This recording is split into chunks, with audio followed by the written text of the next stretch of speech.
va commencer par le premier commandement, qui est que l'IA, ce n'est pas juste ChatGPT. En fait, ChatGPT, c'est l'iceberg un petit peu, enfin c'est le haut de l'iceberg qu'on voit, hein, c'est ce qu'on utilise tous les jours, c'est ce qui a un peu révolutionné tout ce qui était lié à l'intelligence artificielle, mais ce n'est pas tout, hein, dans l'IA. L'IA, c'est bien plus global que ça. L'IA, elle affecte plein de domaines.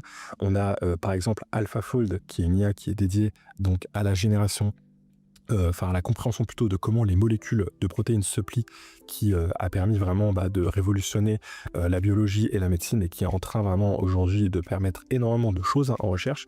On a des IA qui vont être des IA de conduite autonome, hein.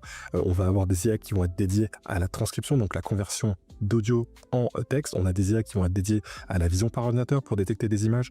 On va avoir des IA qui vont être dédiées à faire des modèles de météo.